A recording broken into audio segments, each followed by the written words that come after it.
तो चलिए आज का वीडियो फिर से शुरू करते हैं। आज ये मेरा 5वां वीडियो है मेरे पहले मैराथन का जो मैं प्रिपरेशन कर रहा हूँ उसके ऊपर।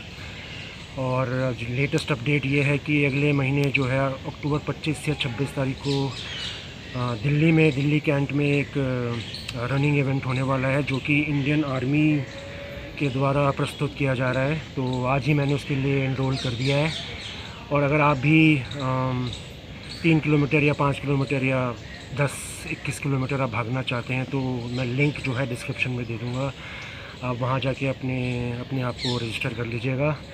तो आज अच्छा दिन था क्योंकि अब मैंने जो आज रजिस्ट्रेशन कर ही लिया था तो मेरे को लगा कि एक बार अपनी जो एंड्योरेंस है और जो स्पीड है उसको एक बार टेस्ट कर लेते हैं।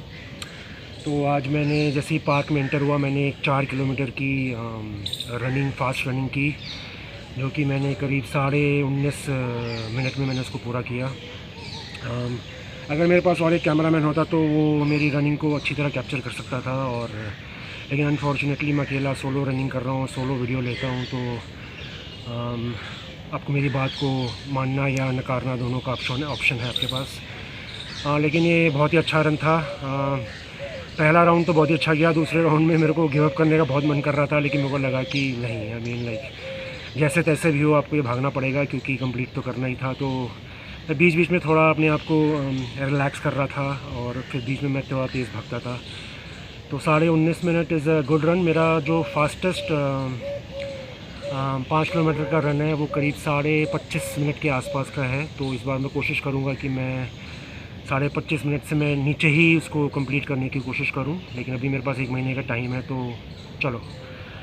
तो दूसरा विषय ये है कि अगर आप भी रनिंग के इच्छुक हैं और आप काफ़ी टाइम से अब रनिंग कर रहे हैं लेकिन आपकी प्रोग्रेशन नहीं हो रही है, तो उसकी कुछ वजहें हो सकती हैं। तो उस वजहों के बारे में आज हम थोड़ी बात कर लेते हैं। तो यूजुअली हमारे साथ जब रनिंग करते हैं तो हम जो है एक एरिया और एक एनवायरनमेंट के हम इतने यूज्ड टू हो जाते हैं कि हम उसके आगे बढ़ते नहीं हैं। तो जिस पार्क में या जिस एरिया में हम जो चक्कर लगा रहे होते हैं, समझ लो कि हमने वहाँ पे 1 चक्कर लगाया या 2 चक्कर लगाया या 3 चक्कर लगाया, तो हमारी जो अपनी ऊपर जो एस्टिमेट होती है कि वो उतनी ही रह जाती है कि हम समझते हैं कि हम 3 चक्कर के अलावा हम कर नहीं पाएंगे, या हम 400 मीटर के अलावा हम उसके आगे हम बढ़ नहीं पाते हैं। तो वो एक जो है हमारा एक फ़िक्स्ड माइंडसेट बन जाता है। तो उस माइंडसेट को ओवरकम करने के लिए सबसे आसान तरीका ये होता है कि जब आप रनिंग कर रहे हैं और अगर आप 400 मीटर या 500 मीटर एक स्ट्रेच पे आप रनिंग करते हैं, उसके बाद जो है इमीडिएटली आप गिव अप कर देते हैं। तो आपको जो है अपने माइंड को समझाना है, जहाँ पे आपको लगता है कि मेरे को गिव अप करना है वहाँ पे आप गिव अप नहीं करिए, वहाँ से करीब 25 कदम या 30 कदम आगे जाइए। ऐसे आप धीरे धीरे जब आगे जाएंगे तो आपकी जो मेंटल जो स्थिति है वो इंक्रीज़ होएगी, आपका जो माइंडसेट है वो बदलेगा। और जहाँ पे आप 500 मीटर रन कर रहे थे वहाँ पे आप देखेंगे कि 1-2 दिन बाद वहाँ पे आप 600 मीटर रन करेंगे। उसके 1-2 दिन बाद आप देखेंगे कि वहाँ पे आप 1 किलोमीटर रन करना शुरू करेंगे। ठीक है, ये बहुत ही आसान तरीका है अपने माइंड को ओवरकम करने का, क्योंकि यूजुअली होती है कि हमारा माइंड हमेशा हमको बोलता है कि चलो गिव अप कर देते, छोड़ देते हैं, कल कर लेंगे।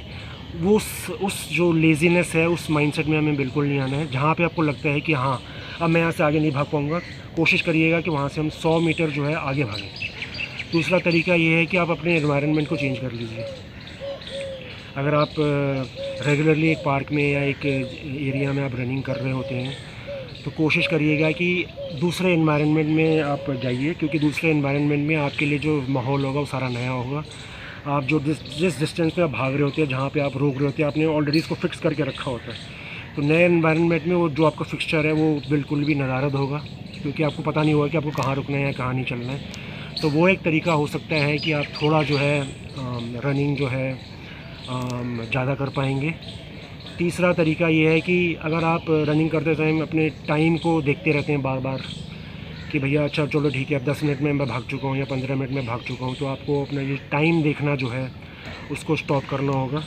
क्योंकि माइंड और बॉडी का ऐसा हमारा जो फिक्सचर हो जाता है कि जैसे आपको लगता है कि हाँ चलो 10 मिनट हो गए।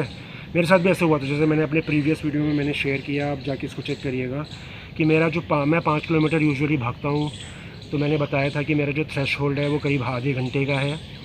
तो जब मैं आधे घंटे के आसपास मैं जब पहुंचता हूं तो मेरा ऑलरेडी जो है, अगर मैं टाइम देखता हूं, अगर 25 मिनट या 30 मिनट के आसपास मेरा टाइम हो गया, तो ऑलरेडी जो मेरे माइंडसेट जो है ऑलरेडी इसमें जो दिमाग में है थकावट एकदम जो है अच्छी तरह घर कर लेती है। और एक बार जब दिमाग में कुछ बातें बैठ जाती हैं तो उसको बाहर निकालना बहुत ही मुश्किल होता है। उसमें उसको प्रैक्टिस से ही हम उसको ओवरकम कर सकते हैं। तो तीसरा मेथड ये हो गया कि आप टाइम नहीं देखिए, टाइम या कोशिश करें कि मोबाइल देखना बंद करें या वॉच पहनना बंद कर दें। चौथा विषय ये है कि हम यूजुअली भागते समय हमारा जो ब्रीदिंग होता है वो असहज होता है, ठीक है। हम उसमें जो है या तो हमारा कंसंट्रेशन कहीं और होता है। हमें कोशिश करना है कि हम अपने ब्रीदिंग पैटर्न को स्टेबलाइज़ करें, ठीक है। अगर हमें जल्दीबाजी नहीं करनी, हमको यहाँ पे जंग जीतने के लिए नहीं आए हैं। हम यहाँ पे जो है अपनी एंड्योरेंस लेवल को बढ़ाने के लिए आए हैं और हम रनिंग को एज अ स्पोर्ट ले रहे हैं। हम उसको ये नहीं देख रहे कि ये हमारे लिए एक टास्क है, हमारे लिए कोई वर्कलोड नहीं है, हमें रनिंग करना अच्छा लगता है। तो अगर ये वाला भी एक माइंडसेट होएगा और अगर हम अपने ब्रीदिंग को और अपने पैर फीट, भागना कैसे है, तो यूजुअली जब हम भागते हैं, नए हम भागते हैं, तो हमारा जो पैर होता है वो यूं, इसमें हमारे जो हील होता है, हील में हम अपने पैर को भागते हैं, जिससे हमारे पूरे बॉडी में, क्योंकि हील में जब आप पैर आप ऐसे धक धक मारते हैं तो इससे जो हमारे पैरों में जो घर्षण होता है वो ज़्यादा पड़ता है, या जो आप फील कर सकते हैं, क्योंकि ये स्टक है। अगर हम अपने भागने को हम इसमें भागना शुरू करें तो ये एज अ स्प्रिंग, ये जो एरिया है एज अ स्प्रिंग हमारे लिए काम करता है। सो जिससे हमको इंजरी कम होएगी, हमें पैरों में फटीग कम होएगा, हमें पैरों में दर्द कम होएगा। तो कोशिश करें जब आप भागें तो एक तो ब्रीदिंग और आपके जो फीट, भागने का जो पेस है, दोनों जो है एक दूसरे के साथ कोऑर्डिनेट करना चाहिए। ऐसा नहीं होना चाहिए कि आपकी ब्रीदिंग कहीं और जा रही है और आपका जो रनिंग का जो स्पीड है वो कहीं और जा रहा है।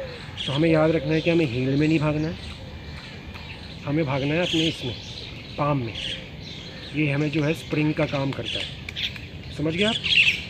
तो ये 4-5 जो टिप्स हैं मैंने आपको बताया। और बहुत छठा टिप ये है कि बहुत सारे लोग जो हैं रनिंग को एज अ वेट लॉस का माध्यम मानते हैं। रनिंग एक वेट लॉस का माध्यम तब होएगा जब आपकी बॉडी रनिंग से फ़ैट को बर्न करेगी। जैसे अभी आप ये जो देख रहे हैं, इनिशियली जो मेरे को इतना सारा पसीना आया है, ये मेरा अभी फ़ैट बर्न नहीं हुआ है, क्योंकि मैंने सिर्फ 4 किलोमीटर की एक तरह से फास्ट रनिंग की है। इसमें जो है मेरे बॉडी में से जो मसल में से जो पानी है, पानी पहले निकला है, आप समझ रहे हैं। तो इसमें जो मेरा फ़ैट है, फ़ैट की बर्निंग बिल्कुल भी नहीं है। तो अगर आपको फ़ैट बर्न करना है, अगर आपको वेट लॉस करना है, तो आपको जो है कैलोरी डेफिसिट में जाना होगा। तो अगर आपको समझ लीजिए कि आसान तरीका मैं बताऊं तो अगर आपके पास एक पाउच है जिसमें आपने पूरी मिट्टी भर रखी है और आपका गोल है कि वो मिट्टी को उस पैकेट के अंदर से हमको ज़मीन में फेंकना है। तो मिट्टी के अंदर से जो है ज़मीन में मिट्टी है ज़मीन में कैसे गिरेगी, या तो आप उसको उड़ेल दें ऐसे, तो पूरा मिट्टी जो है ज़मीन में गिर जाएगी। लेकिन आपने अपना पाउच कर रखा है बंद और मिट्टी के नीचे जाने का कोई रास्ता नहीं है, और आप रोज़ उसको जो है हाथ में लेके ऐसे घूम रहे हो और एक्सपेक्ट कर रहे हो कि मिट्टी जो है ज़मीन पे गिरेगी, वो नहीं होने वाला। तो हमने क्या करना है, हमने या तो ऊपर का पैकेट खोल के मिट्टी को नीचे डालना है, या फिर हमने क्या करना है कि हमने एक छेद जो है पैकेट के नीचे एक छेद बना के मिट्टी को उसमें से नीचे धीरे धीरे जो है नीचे इसको ढकेलना है। तो जो हमारा जो फ़ैट लॉस का जो जर्नी होती है वो मिट्टी की तरह होती है जो एक पैकेट के अंदर होता है। तो जब तक हम उस पैकेट में छेद नहीं करेंगे, वो पैकेट जो है, जो मिट्टी है, वो नीचे नहीं आएगा। तो उसके लिए सबसे आसान तरीका है कि आप आपके जो फ़ोन में ऐप होगा, आपके रिस्ट में स्मार्ट वॉचेस होते हैं जिसमें वो कैलोरी जितना आप बर्न किया वो आपको दिखाता है। तो समझ लीजिए कि अगर आपने एक नॉर्मल सेशन में करीब 800 या 900 कैलोरी आपने बर्न की, लेकिन घर जाके आपने वहीं पे 4 अंडे और या 4 पराठे या मार्केट में जाके एक छोले भटूरे या एक बड़ा सा नमकीन का पैकेट या कुछ घी में रोस्ट करके कुछ खा लिया, तो जो है आपका जो फ़ैट है वो बढ़ गया। इससे आपका वेट लॉस तो होगा नहीं। तो आप ये सोचते हुए कि मैं रोज़ पार्क में भागता हूँ, रोज़ मैं 1 घंटा कसरत करता हूँ, रोज़ मैं इतना जो है पसीना बहाता हूँ, लेकिन भैया मेरा जो है फ़ैट लॉस ही नहीं हो रहा। तो फ़ैट लॉस इसलिए नहीं हो रहा क्योंकि जितना आप कैलोरी बर्न कर रहे हैं उससे ज़्यादा आप कैलोरी पूरे दिन में आप खा रहे हैं। क्योंकि यूजुअली जो लोग होते हैं वो, जैसे मैं भी हूँ, मैं दिन में सिर्फ एक बार एक्सरसाइज करता हूँ, 1 डेढ़ घंटे 2 घंटे के लिए, और पूरा दिन जो होता है उसमें आप 3 वक्त खाना भी खाते हैं चाय भी पीते हैं, नमकीन भी खाते हैं, बिस्किट भी खाते हैं। तो वो सारी चीज़ें हैं धीरे धीरे एक्यूमुलेट होकर वो बड़ी हो रही हैं। तो आपको जो, अगर आपने दिन में समझ लो 2000 कैलोरी भी बर्न किया, 3 घंटा आपने एक्सरसाइज कर लिया समझ लो, लेकिन पूरे दिन में आपने 3 4 या 5 बार जितने भी आपने खाना खाया, तो वो सारा खाना जो है वो कैलोरी फिर से आपके बॉडी में आ गई है। तो एक तरह से आपका कैलोरी बढ़ गया है। तो अगर आपको वेट लॉस की जर्नी में जाना है और आपको रनिंग को एज अ माध्यम उसको ले रहे हैं, तो आपको रनिंग ज़्यादा करनी होगी और खाना जो है जितनी रनिंग कर रही है उससे कम खाना होगा इनिशियल स्टेजेस में। आपको, अगर आप कोशिश करिएगा जितना आप ज़्यादा फैटी चीज़ें खाएंगे, अगर आपने फैटी चीज़ें कम कर दी हैं तो आपका कैलोरी डेफिसिट ऑलरेडी स्टार्ट हो चुका होगा। जितनी आप फ़ैट ज़्यादा लेंगे उसका आप कैलोरी इतना ज़्यादा आपको बढ़ेगा। तो थोड़े दिनों के लिए आप क्या करेंगे, आप प्रोटीन रिच डाइट आप खा सकते हैं। अगर आप नॉन वेजिटेरियन हैं तो चिकन ब्रेस्ट हो गया, अंडा हो गया, या अगर वेजिटेरियन है तो पनीर हो गया। ऐसी चीज़ों का आप ज़्यादा इस्तेमाल करें। और फैटी चीज़ें जैसे कि तेल का इस्तेमाल कम कर दीजिए, घी का इस्तेमाल कम कर दीजिए for a little bit of time.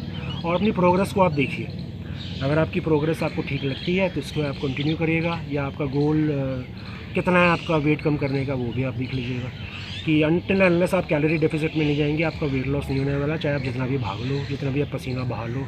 पसीना, पानी बहाना का ज़रूरी नहीं होता कि फ़ैट बर्न होता है। पानी बहाना मतलब आपके शरीर से पानी पहले बह रहा है, ठीक है। तो लिंक आप चेक कर लीजिएगा, मैं अपने डिस्क्रिप्शन में डाल दूँगा। और अब पिछली जो 4 वीडियो जो मेरी प्रिपरेशन, मैराथन की प्रिपरेशन के बारे में, आपको उसके बारे में देखना है, अलग टॉपिक जो मैंने इसके बारे में बात की है, तो आप मेरे प्लेलिस्ट, जो मैंने प्लेलिस्ट बना रखी है कि my first marathon prep for my first marathon, तो उसको आप प्लेलिस्ट को ज़रूर चेक कर लीजिएगा। आपको मुझे लगता है कि आपको ज़रूर हेल्प मिलेगी। तो मैं होप करता हूँ कि आपको जो मैंने ये थोड़े थोड़े जो टिप्स मैंने दिए हैं अपनी एंड्योरेंस लेवल और स्टेमिना को बढ़ाने का, वो आपको हेल्प करेगा। क्योंकि मैं भी एक बिगिनर लेवल का ही मैं फ़िटनेस एंथुसियास्ट हूँ। मैं कोई प्रोफेशनल नहीं हूँ जो कि मैं आपको बड़ा कुछ ज्ञान बता दूँगा। ये जो चीज़ें जो मेरे को हेल्प करी हैं वो चीज़ें मैं आपके साथ शेयर कर रहा हूँ। और अगर आपको ये वीडियोस पसंद आ रही है तो आप मुझे इनकरेज करने के लिए कमेंट में ज़रूर कुछ चीज़ें लिख दीजिएगा, क्या आपको अच्छा लगा या क्या आपको ठीक नहीं लगा। और चलिए ठीक है, तो आज मेरा 5वां वीडियो यहीं समाप्त होता है। और अगर आप मेरे से मिलना चाहते हैं तो आप मेरे को उस 5 किलोमीटर वाले रन में आप 1 महीने बाद मिल सकते हैं। तो तब तक के लिए अपने स्वास्थ्य का ख्याल रखिएगा। थैंक यू, नमस्कार, सी यू सून।